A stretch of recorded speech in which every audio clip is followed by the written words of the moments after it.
Hello, Blue Rockers. It's time once again for another episode of Stan's Bible Class. I'm your host, Stan Larimer. This is a Connie Willis production, and we're in a series called Things We Know That Just Ain't So. That's where we go find things that every one of us would seem to agree is true. That's seeped in from our outside culture, and we accept them without really realizing that the Bible contradicts that. And today's particular class is called Logic Will Prevail. That's sort of common wisdom. You say that all the time. Yeah, if I could just sit down and explain this to people, they'd get it. But the fact of the matter is most people don't get it and don't get logic, and that's really bad news for engineers like myself who always think that we can be logical, and that logic does not usually prevail in general society. And so today we're going to look at how the Apostle Paul learned that lesson. You may recall last week I did a broadcast from the city of Corinth, where I was surrounded by a bunch of Corinthians, the very people that Paul went to visit on several of his missionary trips, and got a chance to see a lot of that. And actually we did the show over there just around sundown, and I had behind me the entire city of Corinth, including the part where ancient Corinth is, where Paul did much of his teaching for a year and a half at one time and other visits later. So I promised you that after spending a whole week in Greece, I'm back now, but I did collect some more pictures and some more anecdotes to share with you. And we're going to look at some more of what the Apostle Paul did while he was there at places I was able to visit and share with you.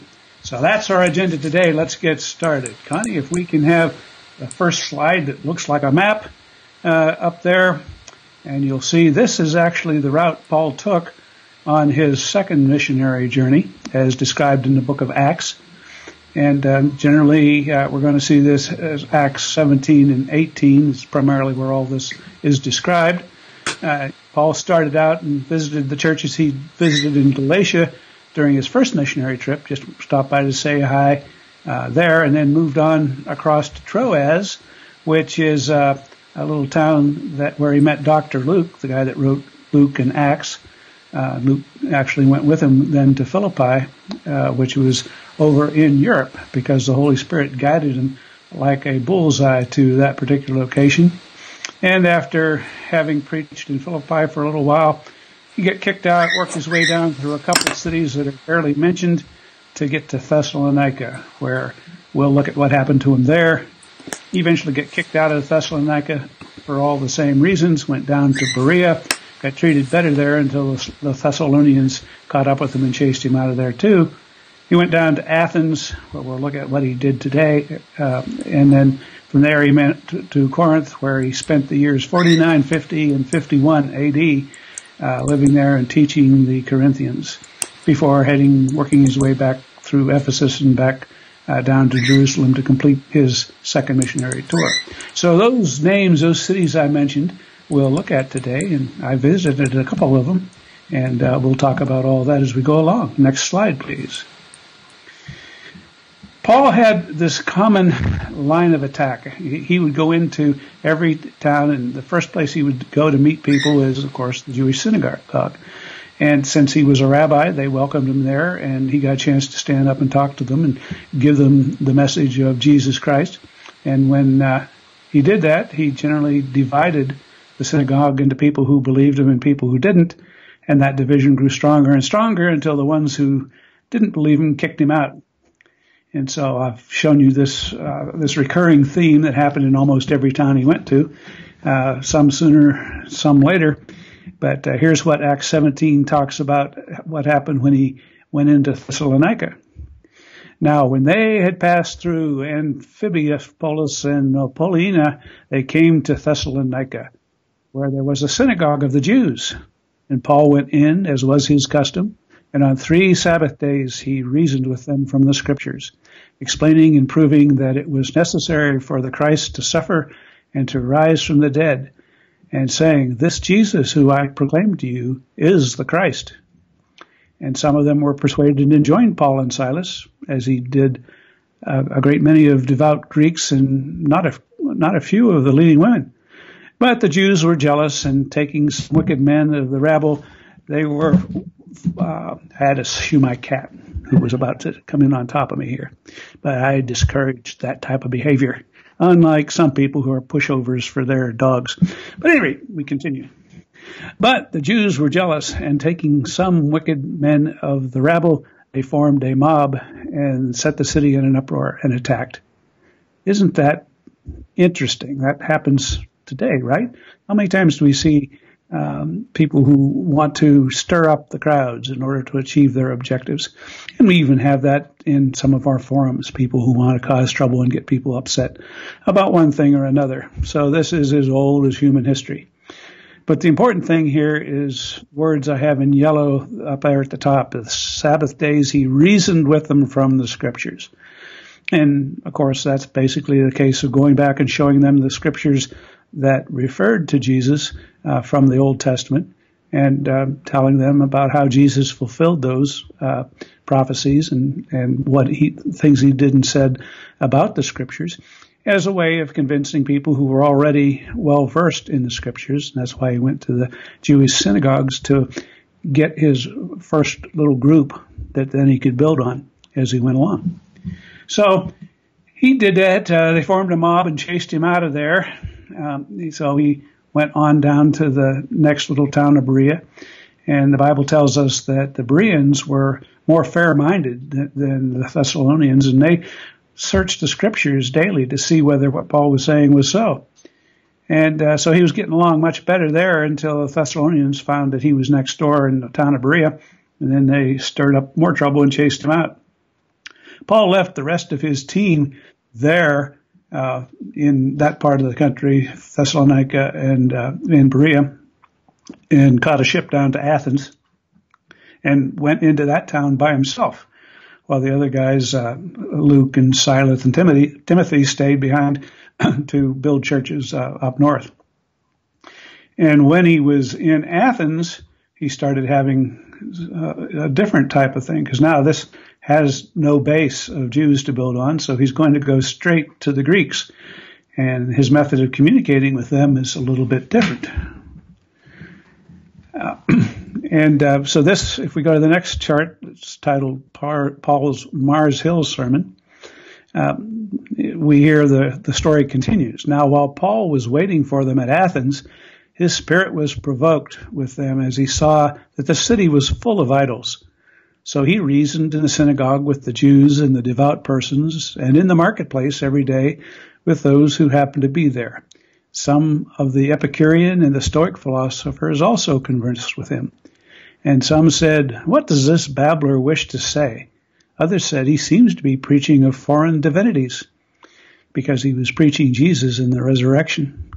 So he was trying to communicate with every type of person. Of course, he was trying to earn a living making tents. That was his profession.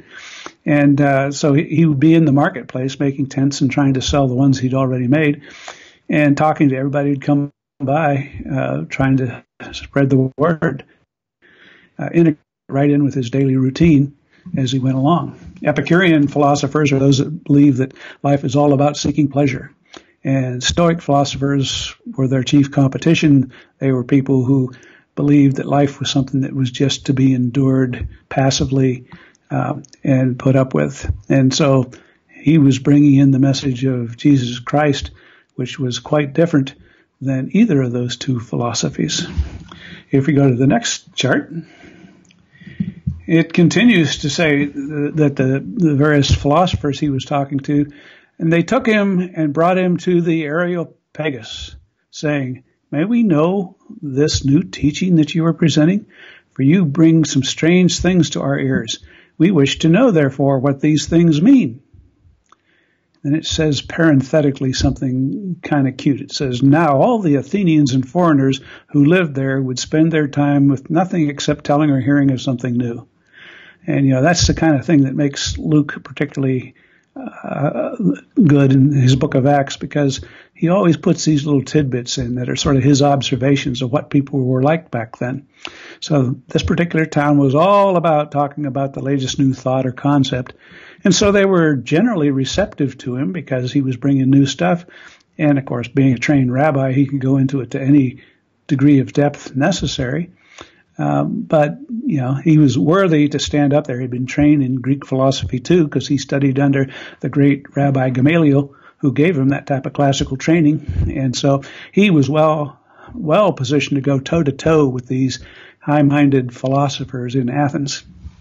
If we go to the next slide, you can actually see what we're talking about here. And that's another neat thing about the book of Acts, is it describes things that you can go find in the real world. In that top half of the picture, I took actually from a hotel roof in Athens the last night I was there, and it's just spectacular. Of course, you got the usual city lights, but sticking up there, up above everything else, is the Acropolis with the Parthenon sitting on top of that, all lit up. And over at the right-hand side, I was looking to find out where this Mars Hill was that was mentioned in, at least in my Bible. There was a heading that said Paul's Mars Hill sermon. So I was asking one of my Greek hosts, hey, where is this Mars Hill? And she says, Mars Hill? We don't have a Mars Hill. I said, what was the place that Paul preached in Acts? And she says, oh, you mean the Areospagos? And I said, Areospagos? She says, yeah, that's what we Greeks call it. You're probably using the Roman name. And, of course, the English name is Areopagus, or Areopagus, I guess it is. But Areospagos, I'll go with that since that's what my host actually taught me to say. And you can sort of see here how it sits relative to the Acropolis. You can see the Parthenon sitting there on the top of it. In the bottom map, you can see this area not too far away that's kind of a little knoll. There's an observatory on it right now. But at that time, it was a place where there were buildings that philosophers could meet in and discuss things. And if we go to the next slide, you can actually see what it looks like today. This is a stock photo I got off the web, but that big outcropping of rock in the foreground right is the Areospagos. And so there is a real point in history where we can find the Apostle Paul at this particular point of time in 49 A.D. trying to communicate with the philosophers. And that's where he did the following sermon. So this is what he said, and this is what's so cool, because he was trying to talk to them in a way that would appeal to their brains, right? And so he's using all of his skills and references and common points of reference that he knew about what they thought or already knew, and trying to make connections so they could accept it more readily. And here's what Acts says about it. So Paul, standing in the midst of the Areopagus, said, Men of Athens, I perceive that in every way you are very religious. For as I passed along and observed the objects of your worship, I found also an altar which with this inscription, To the unknown God. What therefore you worship as an unknowns, this I proclaim to you. The God who made the world and everything in it, being Lord of heaven and the earth, does not live in temples made by man, nor is he served by human hands, as though he needed anything, since he himself gives to all mankind life and breath and everything. I think this is a brilliant line of attack, right? I bet you he had a lot of their attention because they're saying, hey, yeah, you're right. What are we doing worshiping things we've made? How much power could they possibly have? You know, but the fact that there's a God that doesn't need us, yeah, that's more worthy of worship. I can imagine some of them starting to think that. But he went on ahead and continued to make some more with his sermon. He says, And he made from one man every nation of mankind to live on all the face of the earth, having determined allotted periods and the boundaries of their dwelling place, that they should seek God and perhaps feel their way towards him and find him. Yet he is actually not far from each one of us, for in him we live and move and have our being. As even some of your own poets have said, for we are all indeed his offspring. Look at how many places he's trying to make connections with them by quoting their own poets in defense of what he's saying. and making the point that they're not foreign gods. This is one God over all mankind, and that everybody should be trying to find him, and maybe through their own efforts they might be able to feel their way as if groping in the dark, trying to find him until someone can shed some light, which he was there to do. So far, so good. He's making progress, speaking in intellectual terms to them, to people who pride themselves in their intellectual knowledge. And, of course, Paul was ready to go with his own intellectual knowledge head to head. So then he continues, being then God's offspring, we ought not to think that the divine being is like gold or silver or stone, an image formed by the art and imagination of man. The times of ignorance God overlooked, but now he commands all people everywhere to repent, because he has fixed a day on which he will judge the world in righteousness by a man whom he has appointed. And of this he has given assurance to all by raising him from the dead. Screeching halt. Wait, what? So far he was doing real good till he got that point about raising him from the dead. And all of a sudden everybody went, tilt. What are you talking about? So, he got to the key nugget, the most important thing he had to say, and found that no matter how much preparation and bridging he had done to lead them from where they were to where he was trying to get him, when he hit them with the main point, they just couldn't take it in because it contradicted their own thoughts and knowledge of what could or was possible. If we go to the next slide, it says, now when they heard of the resurrection of the dead, some mocked, but others said, well, we'll hear you again about this. So Paul went out from their midst, but some men joined him and believed, among whom were Dionysius, the Areopagite, and a woman named Damaris, and others with him. So he got a little bit of success there, but compared to the forum he was in, where I'm sure he had hopes that he was going to convert the intellectual leadership of the city. And, boy, wouldn't that have been huge if he could have done that. And suddenly everybody, the news would be out. The leadership had heard from Paul, and they had heard about Jesus Christ, and it was spread like wildfire, and he'd convert a big city like Athens. Unfortunately, he came away with just a tiny little trickle of people who believed. And so he was quite disappointed. Didn't stay there much longer. They didn't chase him out. They were willing to have him come back and talk some more, but he realized that, he wasn't going to get anywhere with people who were too proud of their own intellect in order to be open to hear his true message. And so logic did not prevail in this particular case. Instead, he learned a lesson about it that we'll get to in a minute. In one of his letters back to the Corinthians, he mentioned this very day that he left Athens and went to Corinth and what he thought about it. We'll look at that in a few minutes. But in the meantime, he did move on to Corinth, as we're told about in Acts 18. And this occurred sometime in the vicinity of 50 A.D. It's a good round number to keep in mind, plus or minus a year. After this, Paul left Athens and went to Corinth, which is where I stayed this whole past week. And he found a Jew named Aquila, a native of Pontus, recently come from Italy with his wife Priscilla, because Claudius had commanded all the Jews to leave Rome. This is an historic event that you can check. And so it's one of the things that makes the book of Acts really nice, is because it ties into known historical events that were happening at the time. It's people who want to say that the book of Acts was something written in the Middle Ages or something.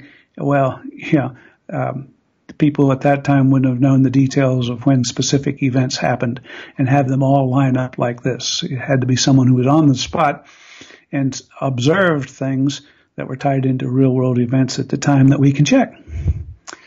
So he went on to say, and he went to see them, and because he was of the same trade, a tent maker, he stayed with them and worked, for they were tent makers by trade. And he reasoned in the synagogue every Sabbath and tried to persuade the Jews and Greeks. Now his work week or work day was like this. It was cool in the morning and evening, so that was the best time to work. So he'd sit in the marketplace and worked on your trade, making more tents while you tried to sell the ones you'd already made in the marketplace, and talked to people passing by about the message that he wanted to get out. And in the meantime, he was teaching Priscilla and Aquila the complete, full story to the point where they were getting essentially a graduate degree in Christianity, and that would pay off later when they went out and worked in the city of Ephesus to help teach people there. So they became his deputies, all because they sat there making tents with him for many, many months in that process. And then during the hot part of the day, the markets would close down, and that's when he would go and find a shady spot or a empty building that they could go into, and he would do his formal teaching and preaching during the day. So he kept himself busy earning his way. He didn't want to take money from anybody. He wanted them to hear him without feeling that he was after their money, as many street preachers were at the time. He wanted to have the credibility of being financially independent of the people he was trying to reach. If we go to the next slide, I've thrown in some pictures here just to give you the idea of some of the things I'll be talking about that I visited.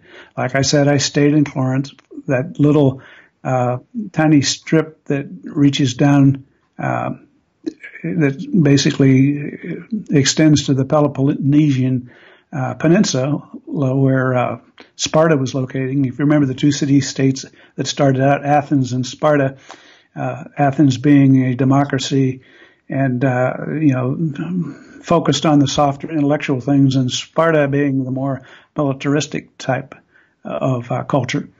But down on that same little peninsula is the little town of Nafplio that I've fallen in love with, and I'll show you why.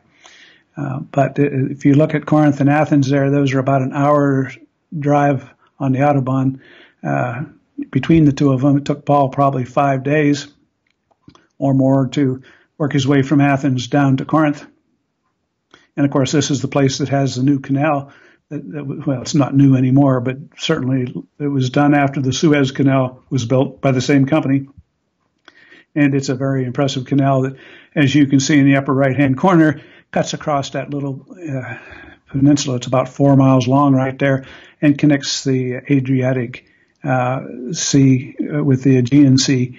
And so Corinth had actually two ports on two different oceans, all the same city, which if you think about it is kind of cool for one city to have two ports on two different oceans.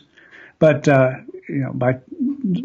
until they made the canal, people had to load onto carts, unload one ship in one port, ship it 4 miles by cart, and then reload it on a different ship and sail away again. But still, it saved that whole long journey around the Peloponnesian Peninsula, which was out into the main Mediterranean, where the ocean waters were much rougher, and it made it 3 times longer trip in rougher waters, so maybe 6 times as hard versus a little trip overland for 4 miles. So neat thing about that, of course, as I said last week, Paul strategically locates himself there. He's going to get all the traffic passing through that little strait, and so he has a steady supply of new people to hear his teaching in the marketplace there. Okay, if we go to the next one, these are some of the folks that were my hosts while I was there. And so Paul and Alina and Michael and Lana, and if they'd just get out of the way, you could see back behind them the whole city of Corinth and that beautiful big bay. Okay, so lessons learned by the Apostle Paul. Remember, what we're saying is that the assumption that logic will prevail turns out to be not a good assumption. And Paul learned that lesson too, is when he wrote to the Corinthians a few years later, probably from Thessalonica or from Ephesus over in Turkey, he wrote and described what it was like when he first showed up there and what he was thinking. Remember, he just had that flame out on Mars Hill the week before, and now he was showing up in this new town. And this is what he said about what he felt like when he showed up in Corinth for the first time. And so it was with me, brothers and sisters. When I came to you, I did not come with eloquence or human wisdom, as I proclaimed to you the testimony about God. For I resolved to know nothing while I was with you except Jesus Christ and him crucified. I came to you in weakness and with great fear and trembling. My message and my preaching were not with wise and persuasive words, but with a demonstration of the Spirit's power, so that your faith might not rest on human wisdom, but on God's power. What a change in attitude. From big flowery speeches like he did on Mars Hill, he walked into the next town 5 days later and said, I'm just going to come in and humbly tell them just the key facts. Because he realized that the only thing that makes converts is the Spirit of God, not flowery words. And whether he uses flowery words or simple words, it's those who God gives the ears to hear that are going to be influenced by that. And the important message for all of us is you don't need to be a rocket scientist and talk about complex things. You can just talk in everyday language, and it's up to the Holy Spirit. And Connie is breathing a sigh of relief right now that she doesn't have to learn rocket science in order to talk to people about this stuff. So that's the important lesson of all this case that Paul learned. And he goes on to talk a little bit more. If we can have the next slide there, Connie. He goes on to say, we do, however, speak a message of wisdom among the mature, but not the wisdom of this age or of the rulers of this age who are coming to nothing. No, we declare God's wisdom, a mystery that has been hidden and that God destined for our glory before time began. None of the rulers of this age understood it, for if they had, they would have not crucified the Lord of glory. However, as it is written, what no eye has seen, what no ear has heard, and what no human mind has conceived, the things God has prepared for those who love him, these are the things God has revealed to us by his Spirit. So somehow, and it is miraculous, but in the process of us attempting to do our poor job of sharing our faith with other people, the Holy Spirit steps in and makes the connection. And so we're given the right words to say, and the person we're talking to is given the right ears to hear, and God takes care of the details. We don't have to sweat it.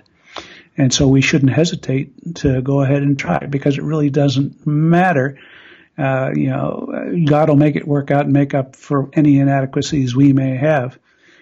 So anyhow, this is, the kind of thing that is really exciting to think about. All of the information that is coming is spirit-driven, not intellectual-driven. And he goes on to talk about it in 2 Corinthians. The Spirit searches all things, even the deep things of God. For who knows a person's thought except their own spirit within them? And in the same way, no one knows the thoughts of God except the Spirit of God. What we have received is not the spirit of the world, but the Spirit who is from God, so that we may understand what God has freely given us. This is what we speak, not in the words taught to us by human wisdom, but in the words taught by the Spirit, explaining spiritual realities with Spirit-taught words. We are, in our attempt to communicate, given the words the other person needs to hear, and the other person is given the understanding of those words, and somehow in that process, an outsider looking on it and says, I don't see how you guys got convinced over that, but God makes it happen. And so the person who's talking and the person who's hearing, getting a lot of help, and that's an important factor to think about. Okay, he finishes up with this final observation. The person without the Spirit does not accept the things that come from the Spirit of God, but considers them foolishness and cannot understand them because they are discerned only through the Spirit. There, how clear can he make it? Right? It's almost as if you're speaking in code, and only people who have believed and received the Holy Spirit can unpack that code and understand it.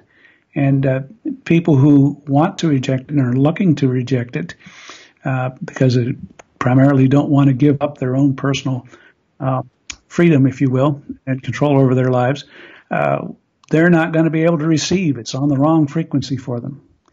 He says, but the person with the Spirit makes judgments about all things, But such a person is not subject to merely human judgments, for who has known the mind of the Lord so as to instruct him?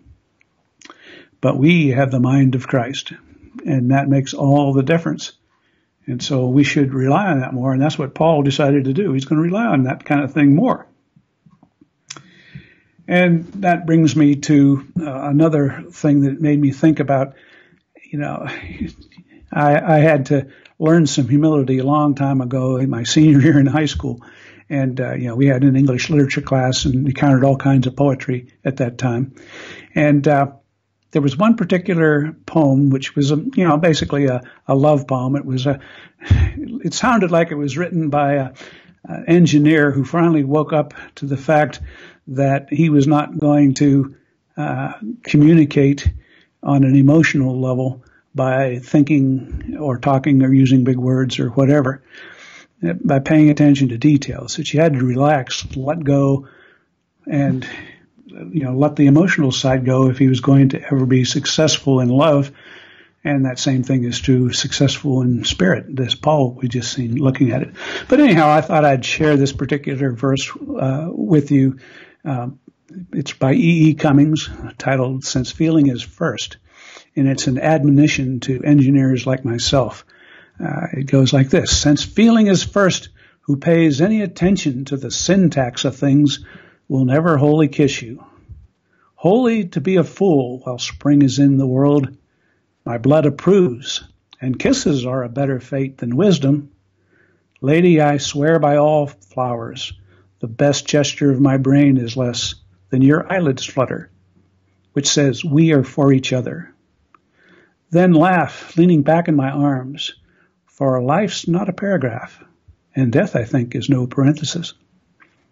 So there, now you had some extra culture. We try to put a little bit of everything in here as you go along.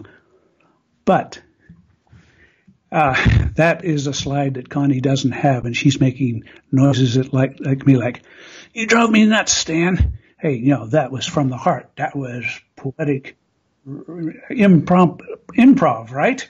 Where else can you go get poetic improv? Sometimes we do Shakespeare, sometimes we do E. Cummings, sometimes I'll do Casey at the Bat. I have no shame. Okay. She's relaxed. Now, okay, Connie, I need the picture of the canal with the bridge over the top of it. There. You put that picture of the canal up while I was doing beautiful poetry. Ah. Okay. Well, I'll try to coordinate, but sometimes, I try to get to the slides early, and then I get inspiration after the fact. But there's what it looked like. We actually got to take a little ship through the canal, and it gives you an idea what it looks like from down below as you go along there. There's a number of bridges that tie the two peninsulas together, but it's still very impressive sheer walls. If we go to the next slide, entitled Greek Canyons, you can see that the canyon motif is true not just in the canal, but all the shady streets are made by tall buildings that are closely packed together. And Nafpolio is what's seen on the left, which is, to me, just absolutely gorgeous town. The streets were, all paved with what looked like marble blocks. So everything was polished and beautiful and clean, and it was just sort of like an ideal setting, and it went on for blocks in every direction, all with those same beautiful streets. If we go to the next slide, we can see a panoramic of the town square, where you can see they covered the whole thing with those beautiful tiles and other picturesque buildings. And one of those buildings over there on the right is actually the Bank of Greece, infamous in its own right. Down below is a picture of the canal again, showing the entrance, where there's a little bridge that they actually drop the bridge into the water, clear down to the bottom of the canal so ships can pass over it. And then it takes about 15 minutes to winch it back up again. And they do that at scheduled times throughout the day, where traffic backs up, waiting to cross that little bridge. And the next slide. And there, just look at that. Wouldn't you just love to sit at one of those tables on that nice shady street, look at that gorgeous, beautiful, clean Greek environment? It's just made you want to walk around and enjoy the beautiful city. And I wouldn't mind having an apartment there in that town. It'd be a great place to live. Greece is a mixture of everything, and if you look at this next slide, you see skyscrapers that are built right around ancient buildings of different types. So here's a little ancient building nestled right into the corner of a city block with a big building built right on top of it and even slicing into it just a little bit on the roof there. But that's the kind of things, the mixture of ancient and modern in Greece makes it a fascinating place to visit. If we go to the next slide, we'll find out what happened. It is pretty much the same as what happened in Thessalonica.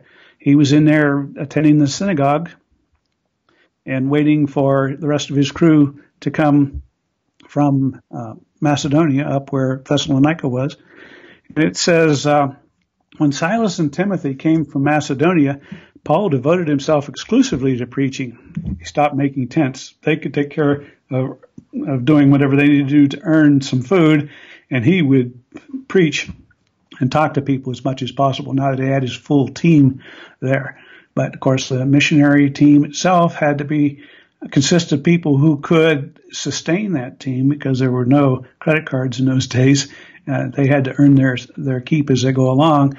And the guys traveling with him, when he was up to full strength, were there primarily to take care of all the other stuff so he could spend full time preaching.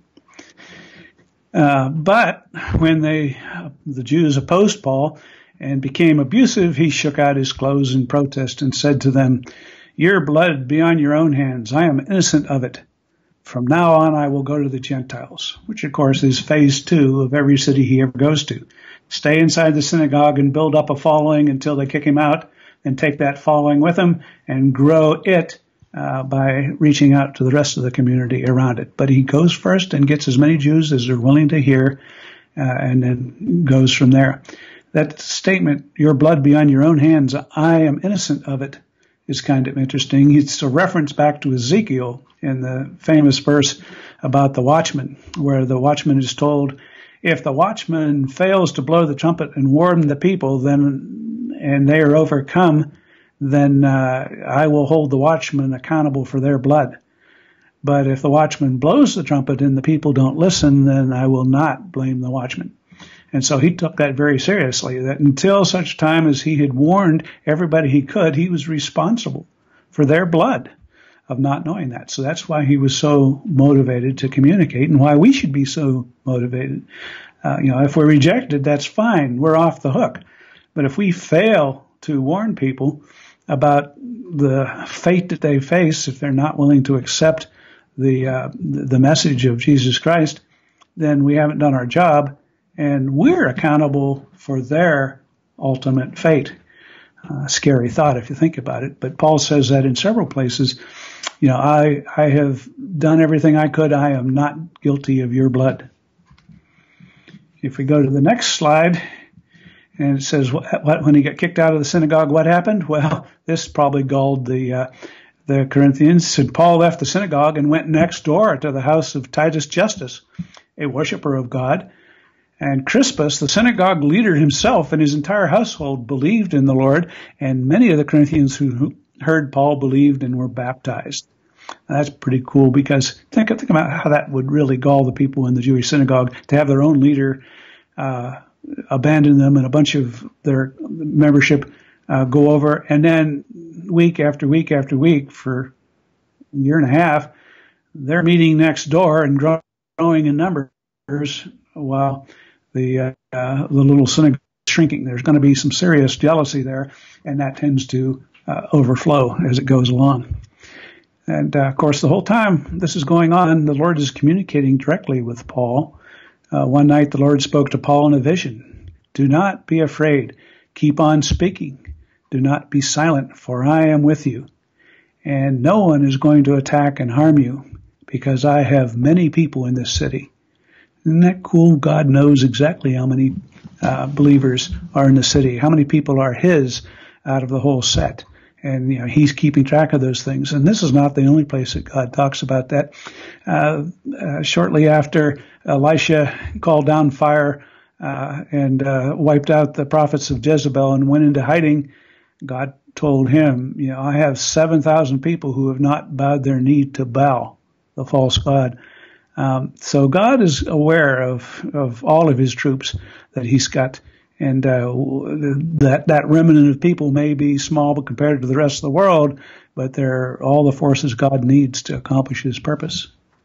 So Paul stayed in Corinth for a year and a half teaching them the Word of God and building up that church. And I should mention right now that I was super impressed. I thought that Europe had become pretty much a post-Christian type society. Synagogues were empty and so on in many of the northern European cities.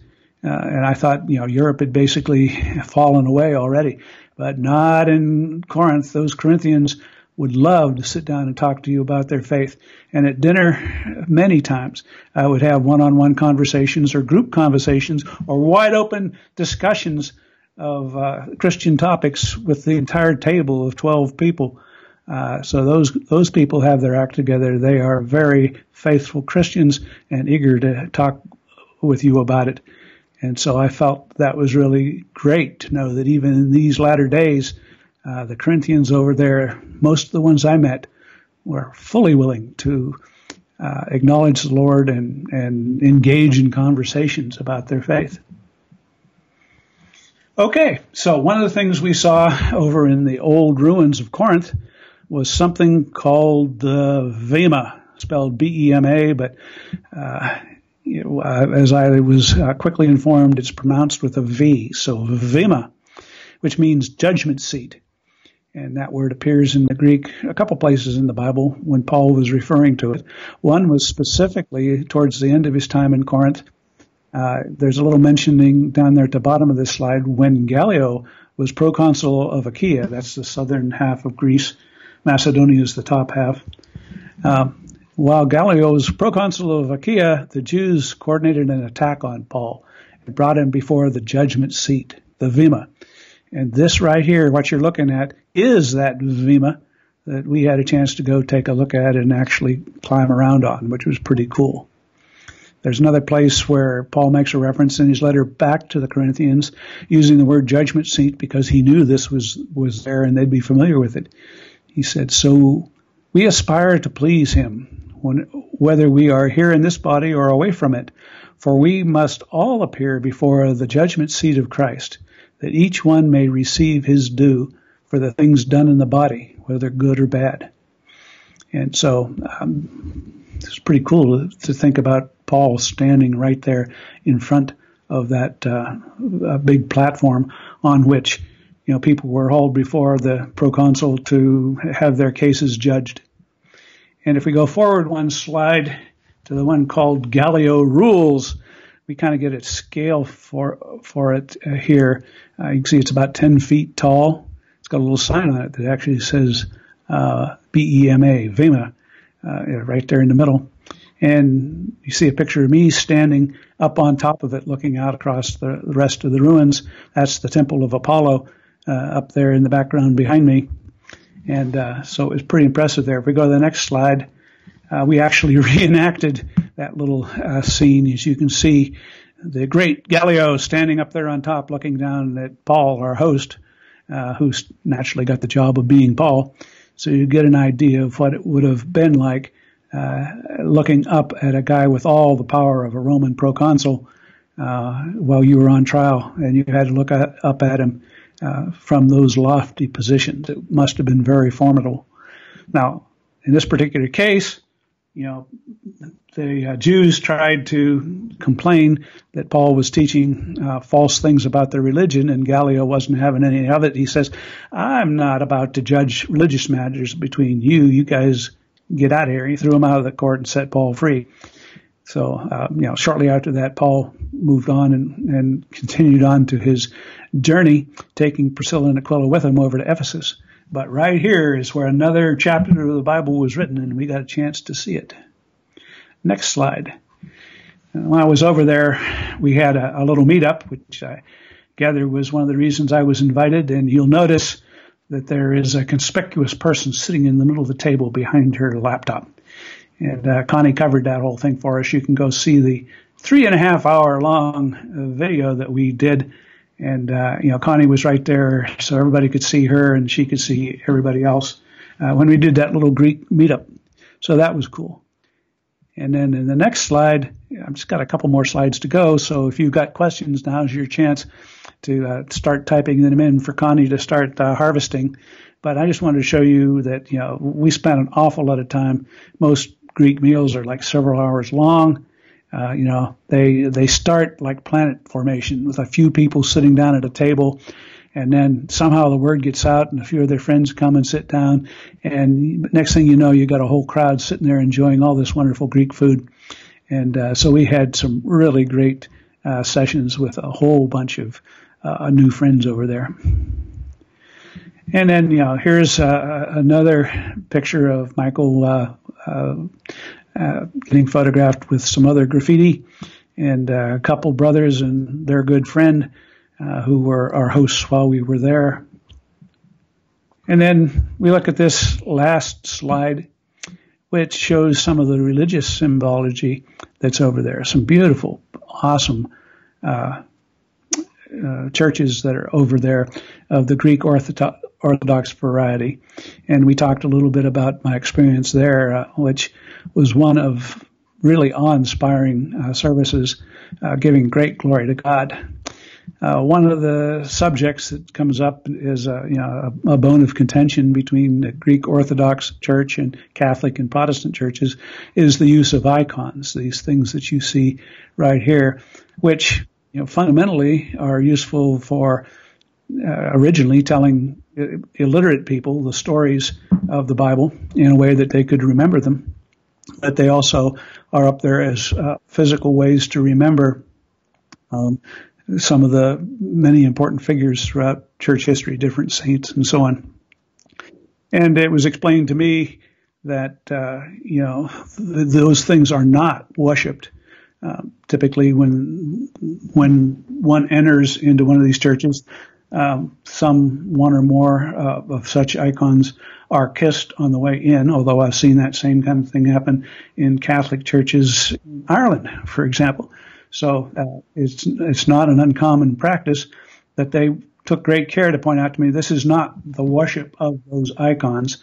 This is a salute of what the icons represent. And so this is, once again, like we talked about last week, a case where it's all about what's in your heart when you're doing this. If you were to worship one of those things, everybody, including the Greek Orthodox, would agree that that was wrong, because then that would be idol worship, worshiping a graven image, one form or another. But if instead, when you are looking at this, you are thinking about whatever is being represented there, then that can be a gesture of devotion to your faith. And so, Christianity is practiced many ways, and as long as we keep in mind that there's nothing to come between us and our Savior, let no man call himself your father. You only have one Father who is in heaven, is what Jesus' word was. And so as long as other things are not put between you and Jesus, then all sorts of different forms of worship are possible. So there we go with today's lesson. And at this point, I think I'm ready to throw it open and ask Connie if we have any questions. And she is nodding, but I don't see any questions, so we'll see what we got here.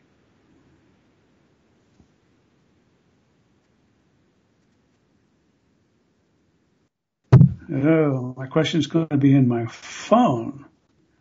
Wow. Oh, there's, wow. She just me with them.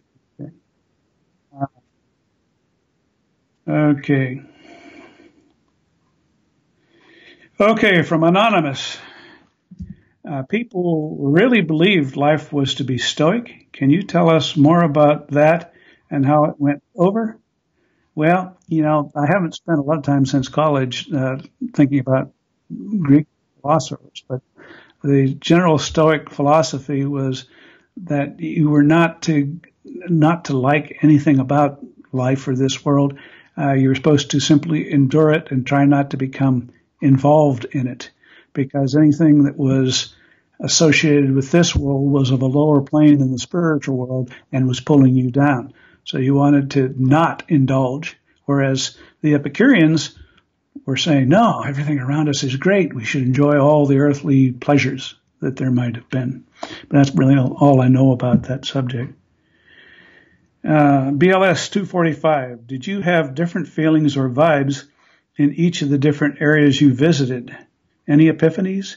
Was your soul talking to you? Well, there certainly is a strong feeling that you get anytime you're gazing upon something who the Apostle Paul's eyes also gazed upon, or anytime you see something that is talked about explicitly in the Bible. Suddenly your mind goes reeling back across the millennia to that time, and you feel a little bit of a connection to it. And it's hard to put it into words exactly how that feels like, but I suppose everybody has a different experience in terms of what impresses them or sets them off. But certainly in my case, anything that let me feel as if I was standing in Paul's footsteps, gave me metaphorical chills about it. So, it's not like it's any great noticeable thing, and you could easily ignore it if you weren't being sensitive to that sort of thing and stopping to think about what it all meant. And let's see. Okay, Brad Mulder.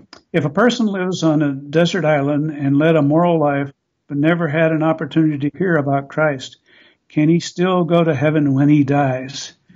Well, that is a difficult question. There's certainly one point of view that says a person is held responsible for the light which they have received. And if they are seeking God, God will make a way for them to find and know about Jesus Christ. The words are very clear, though, that no one comes to the Father but by me. So whatever way that might happen, it's got to be through Jesus and nothing else.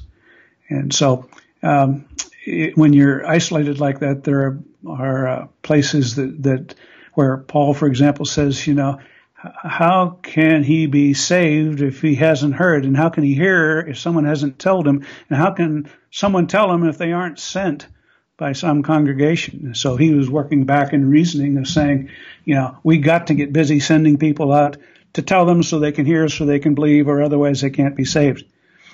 And and besides, if there was a way for a person to be saved without hearing, then why would guys like the Apostle Paul have to go out and endure a lifetime of hardships and whippings and shipwrecks and jailings and everything if people could find God on their own? It was important for him to get out there and communicate that message and talk to every single person he met about that sort of thing. And that would just be all a waste of time if that wasn't true. So, I think if a person doesn't hear, then that person's blood will be on the hands of those who had the opportunity to reach that person and failed to do so. And that's why we should all take that very seriously. Okay, there's another example from Brad. As an example, although a Jew, from your understanding, did Anne Frank go to hell when she died in a Nazi camp? Yeah. Well, once again, the Lord works in mysterious ways, and I'll never say that a person can't be saved by the Lord in some way if he chooses to do so. But he doesn't choose to do so for everybody, and only some are given ears to hear. And so if the Lord, in his own wisdom, doesn't arrange for it, then we all are destined to suffer that same fate. And it's only through the grace of God that we hear about the gospel that we're given a second chance. And there's simply no way to look at it and say, well, gee, that doesn't seem fair. So and so didn't, was a good person, and are they in hell right now because they didn't hear? Folks, we got to take it seriously that they need to hear. They need to be given that chance. And anytime we take the nice, comfortable statement of, oh, if I don't do it, someone else will, or God will take care of it, we're going to be accountable for that. The blood for that person will be on our hands. Okay. I hope Jesus comes back soon and raptures me out. Well, a lot of us hope that thing. I'll do a special series on the rapture. There's some good and bad news there. Okay. A lot of people have wanted to believe, if you've read the Left Behind series, that before anything bad happens, all the Christians get raptured out of Dodge. And then the tribulation happens. That is not biblical. That's not even close to biblical. We're going to all go through the tribulation. And you can read in Matthew 24 where it says, immediately after the tribulations of those days, the sun will turn dark and the moon will not give its light, and all the tribes of the earth will mourn when they see the Son of Man coming on the clouds with power and great glory. And he will gather his elect from the four corners of the earth and from one end of heaven for another. That is the rapture. It comes after the great tribulation, but before God shellacks the whole planet. So yeah, we get out of enduring what God can dish out, but we have to go through everything Satan can dish out in the meantime. And so don't get your heart set on escaping all that tribulation. We're warned over and over and over again. Christians will be persecuted extensively, nearly to extinction during that period of time. Okay, what is the holiest place you visited in Greece? Oh man, that's a really difficult statement. Would you say there is one particular church dedicated to St. Paul there? That's one of the bigger churches and most ornate and everything. So you walk into there and it's wow. Is that the holiest place, or is the holiest place some set of ruins in front of that bema where Paul stood and testified for what was going on? It's hard to say which is holiest. To me, I find places where Paul did something that the Bible tells us about to be about as holy as they can get, in my point of view. But it depends on kind of how you want to classify that. Okay, poor Greece is now a debt slave to foreign banks. Yes, that's true. It's interesting. The folks in Greece there, they have 20% or more unemployment. But, what I saw, at least from the folks I dealt with, is they're still enjoying life. They find a way to deal with it. They enjoy each other's company, and they live a more relaxed lifestyle. So, I think, they're doing real fine in terms of quality of life there. Although, I didn't necessarily see, what they have, all the things they have to put up with. And, so then I have, thanks for this. I work in a graveyard shift and can't always go to service on Sunday. Well, yeah, I'm glad that you find this useful. I certainly enjoy doing it. It says here, Paul was also a Roman citizen and had certain rights at the time. Yeah, one of the rights he had was not to be crucified, but to be merely beheaded. And he took advantage of that when he finally died in 67 AD. Under the hands of Nero, he was beheaded, whereas Peter was crucified. So, I guess that's one of his rights. But that was a huge benefit. In Philippi, he allowed himself to be beaten terribly and thrown in jail. And then the next morning, then and only then did he tell them that he was a Roman citizen. And then they were terrified that they had just flogged a Roman citizen illegally. And he was set free and asked to please leave. I think he allowed himself to be flogged so that the magistrates of Philippi would be intimidated. They owed him one. Guys, if I hear you giving any trouble to this little church I started, I'll be back and press charges, that kind of thing. Whereas other places, when towards the after his third missionary journey and before he started his trip to Rome, when he was arrested, he was ordered to be flogged by the centurion there. And at that time, he didn't have any reason to take that kind of dishing out. So he said right away, is it allowed for you to flog a Roman citizen without a trial? And that's when the centurion said, oh, no, Belay that last order. We're not flogging him.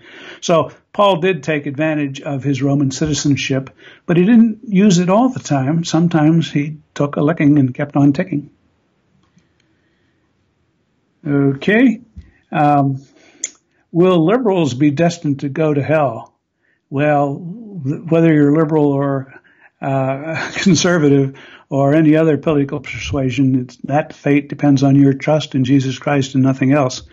And so you're going to be surprised, and a whole lot of people are going to be surprised to see that there are going to be liberals and conservatives in heaven and in hell. And a lot of people are going to be surprised where they end up. So let's make sure that we're relying on the firm rock of trust in Jesus and not relying on any other political teachings or any other things that humans consider important, but God does not. Okay.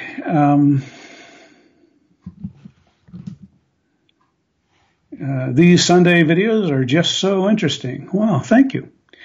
And let's see. My mom says God will take care of things by prayer, yet I never see her take actions that she is supposed to take for these things to happen.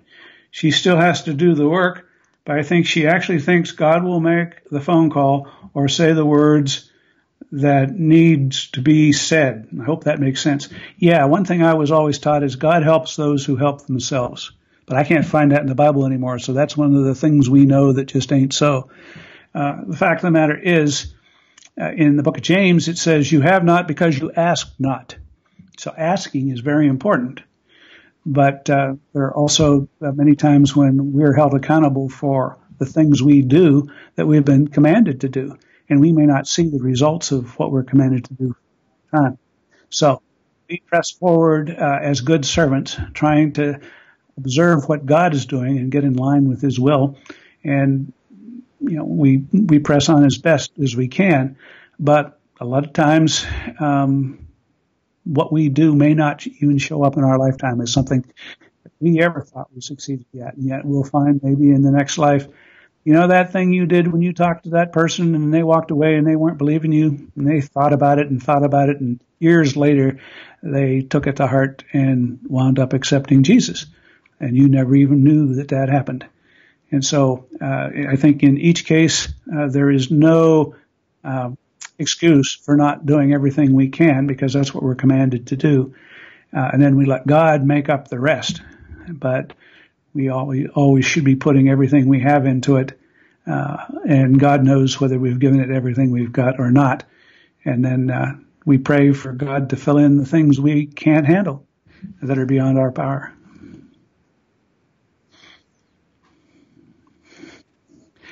Okay, drunken divinity. How about the mark of the beast? Okay, so I guess that's a separate question. Okay, how about the mark of the beast? Yeah, that's a whole question in its own right, but the book of Revelation does talk about the fact that there will come a time when no one will be able to buy or sell without the mark of the beast. That's the one world government on their forehead or on their right hand. And, no one ever could figure out what that might mean, whether that was a tattoo or whatever. But in recent history, it's pretty clear that if we go to all electronic money, and in order to buy or sell, the first thing we have to do is log in at the point of sale terminal by scanning a barcode or an RFID chip or something. It'd be pretty easy to stop people from buying or selling if they could just get rid of cash or if they could just get rid of Bitcoin and BitShares and whatnot. So we're right now at the cusp where we see that battle starting to happen that could result in actual implementation of the mark of the beast. And so it's time to get serious about that. Imagine that was prophesied 2,000 years ago when it wasn't technically feasible. And in our day and age, it is. So watch out. The Great Commission is almost complete. Hope the church gets raptured soon. The Great Commission being Jesus' last commands to his disciples to go into all the world, baptizing in the name of the Father and the Son and the Holy Spirit, and teaching them to obey all I have commanded you. And now with the internet and the efforts of so many faithful Christians getting the word out, it may be that we are approaching the time where everybody in the world has heard, and so there is no excuse. And then, as Jesus said, and my name will be preached in all the world, and then the end will come. Well, we're getting pretty close to being able to do that, so maybe the end is pretty close as we come along. I believe in the pre-trib rapture for the church, 7 years tribulation mainly for the Jews. Well, then you need to listen to my presentation on that whole subject, where I will explain what I just explained before, that no, and you can get it all from Matthew 24, but I'll show you many, many other verses. Now, the tribulation, the Great Tribulation occurs, and then Jesus gathers his elect from the four corners of the world. Very clear in Matthew 24. Will I also do a series on Revelations? I'm confused about it and believe this is happening now. Well, I think I probably will cover it. I've got quite a lot of time I've spent on that subject, and if there's interest, let us know and put it in the comments down there, and I'll try to work in things that people care about. But yeah, it's a very good idea to thoroughly understand all the things that are talked about in the book of Revelation. It's very real, and if you know what to look for, you can be prepared, and we are told to watch, and that means be prepared. And so those prophecies were not given to us for any other reason than to make us be in a watchful state for his return. And S says, Paul was tough. Yes, he was really tough. The number of times he was stoned to death. And it's kind of funny. This was on his first missionary trip over in Lystra and Derbe area, up in Galatia in the middle of Turkey. And they left him for dead in the middle of the ditch. And after he came to, he got up and went back into the city and continued on. So he wasn't about to be deterred by anything. And then someone, S says, Mark, isn't it something inside the body? Well, the Bible's not clear. It's described as something apparently visible, as in a mark on the forehead or on the right hand. Whether it has an electronic component under the skin or not is something we only speculate on. But whatever it is, it's something that you take voluntarily as a pledge of allegiance to a one world government, and a specific rejection of the teaching of Jesus Christ. And it's permanent. Once you make that decision, you are lost forever. So, anytime anyone starts messing with your forehead or right hand, I would not be making any pledges associated with it. Let's see, what else we got here? Is the King James Version of the New Testament complete? From my understanding, Constantine did tremendous editing of the original text. No, that's not accurate at all. Constantine did call the Nicene assembly or convention, where it brought in hundreds of bishops from all over the world to help figure out which of the different books of the Old Testament were true and which were forgeries, which ones should be honored and obeyed and which ones should be set aside. And at that time, they had a rule that said that anything to be included in the official canon had to have apostolic authority. It had to be traceable back through credible sources. This was happening in around the year 300. So a little over 2 centuries from when the last apostle John died. So 200 years worth of time. That's about the amount of time between the American Revolution and our current present day. So that much time had passed. And so if you think about how hard would it be to prove something George Washington did was authentic or traceable. And so different churches over there had different collections of,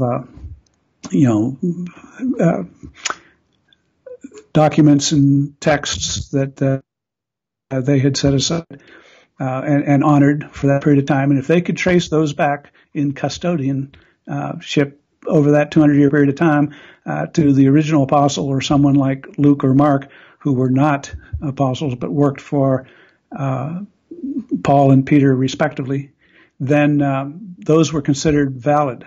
And anything that didn't have that pedigree was set aside as not canonical. So in that sense, Constantine convened the convention, but that doesn't mean Constantine is the one who severely edited the documents. And those documents that go into the King James Bible were a result of collecting from many different text sources in many different parts of the Mediterranean, and put together and compared.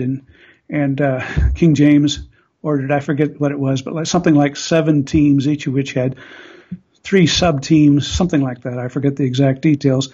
And they would each translate, and then they would independently compare notes and resolve and work to figure it out, because they really wanted to know what the truth was. They didn't have any other agenda other than the fact that they believed that the Catholic Church had been lying to them, that the popes had been making stuff up, and they wanted to know what the real deal was. Now, since then, a whole lot more texts have surfaced, and so that's a blessing, and they generally agree with the King James Version, but in some cases they shed a little more light on certain verses and so on. Nothing that would change the fundamental message, which is very simple, that Christ died for our sins, and by believing that we are saved. I mean, how many times can you screw that up by a lot of translations? And so there's something like 5,600 manuscripts out there, and those manuscripts, even if they have a few words dropped out here or there, misspelled or whatever, you got plenty of texts that you can compare to figure out what the original text said. So, and then on top of it all, the later editions from the King James that have the advantage of some of the newly discovered texts have the disadvantage of that a lot of them are being translated by liberal scholars who want to read into it their own agenda that downgrades the importance and deity of Jesus, and tries to cast doubt on things. So it's a mixed bag on the more modern translations. More information, but also more coloring of it by people who have an agenda now that King James didn't have when he ordered all his best experts to work together independently to come up with the best translations that were humanly possible at the time. Okay, let's see.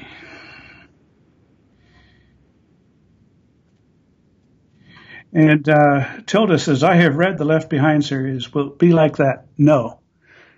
It's a delightful series, and it does go through and talk about the different things in the book of Revelation, and individual scenes in that thing are decent reenactments of what that's talking about. But the whole concept of Left Behind is that suddenly there's a rapture and Christians disappear, boom, caught out of the world, and only people who weren't believers at the time are left behind to go through the tribulation. That is false, and I can prove that to you. And as I just mentioned a couple times already, Matthew 24 makes it very clear that we will have to go through a period of great suffering, such that if those days were not cut short, no flesh would survive. But for the sake of the elect, those days will be cut short. And that is what Jesus is talking about. We have to go through a period of great tribulation, great persecution of the church by secular society. And so, no, we don't get to bug out early. And the Left Behind series claims it's a pre-trib rapture, and it's not. It's kind of mid-trib. The correct term would be pre-wrath. During that 7-year period of time, somewhere into the second half is when the period of tribulation is over and the saints are raptured. After that, then it's God pouring out his wrath on the rest of humanity. But that doesn't get us out of going through the tribulation period. We just get to skip God's wrath because we're with him by that time. Okay, Betsy May. Is the Ark of the Covenant hidden on Oak Island? Well, I have no idea. It's been missing since the Babylonian captivity. And there are people who suggested that it's been hauled off to Ethiopia somewhere, or that it was hidden beneath the Temple Mount before the Babylonian army got there. And there's Raiders of the Lost Ark kind of theories about it. It's something that people have speculated for a long time, but that's why it's called the Lost Ark. Will it ever be discovered? Well, I don't know. We'll see. So, me here. Will you be taking Connie with you the next time you go to Greece to meet all those great people, see all those wonderful places, and to share all that great food? She deserves it. Well, she definitely does deserve it, I will say that. And we do plan to put Connie on location many different places, only limited by the amount of funds we get. So if you want to see that happen, get out there and start finding uses for BitShares. And that'll make a lot of this stuff possible. That's certainly what we're spending our time doing. My favorite Old Testament book is the book of Job. Yes, that's an awesome book and really well worth reading. It puts us back in proper perspective. Job was pretty proud of his fact that he was very righteous, and God bragged about it in heaven, how righteous his servant Job was. But he didn't like the fact that Job was proud of it. And, so when the time came and Job protested his innocence, why is all this happening to me? The Lord gave him a pretty good chewing out. And he went through a lot of bad experiences, but wound up at the end becoming richer and having it all made up to him than he'd ever been before. So, it's a great story with a lot of good morals to it. And I think the book of Job may be one of the very oldest books in the Bible as well, predating even Moses. Let's see, McCavs fan, you have a way of telling the stories of the Bible in depth that makes it easy to picture it happening. Well, thank you. Jesus Christ is God in heaven. Yes, smartwatch, that's exactly right. Everything is pre-wrath. Yeah, that's kind of right. Everything is pre-wrath except the wrath, which is reserved for people who are not raptured as a result of their believing in Jesus Christ. And let's see. S says, at work, I often talk of Jesus and the Bible. Some believe, some deny he even existed, mainly the young. Apostatized near the end. Yeah, that's certainly the trouble. Immersed in secular society, people get, a real dosage of, all that false teaching and stuff. And, meanwhile, the people who want to keep all that out of all educational institutions make it very hard for us to get the truth out to people, because it used to be when I was in high school, we'd read the Bible in the morning announcements. That's how far we've come down just in my lifetime. And it's going to get worse. It's going to get to the point where Christianity is probably going to be outright banned before we're done. So that we have that to look forward to. Smartwatch Joe, the reward to the faithful and the reward to the unbeliever is on the same day, which is the last day, the day of judgment.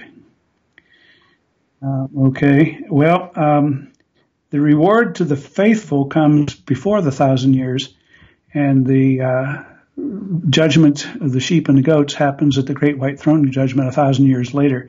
So there's actually 2 days of judgment. It's better to be part of the first one if you're resurrected, because that's a judgment that affects what your heavenly rewards are. You're all saved, or you wouldn't have been raptured.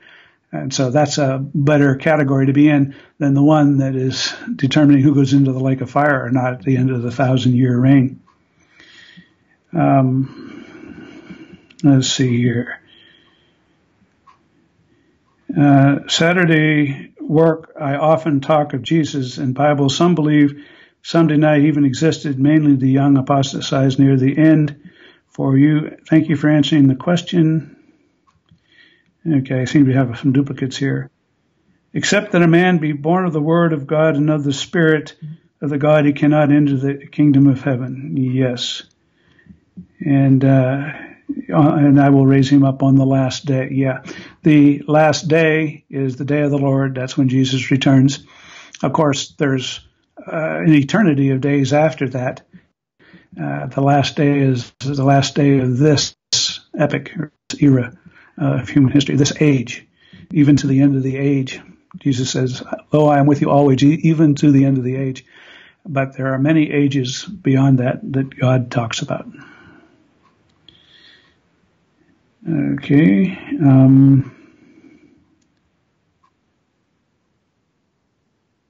Okay, so I'm getting lots of quotes here from Smartwatch. I'm trying to find the question. A lot of quotes. There we go.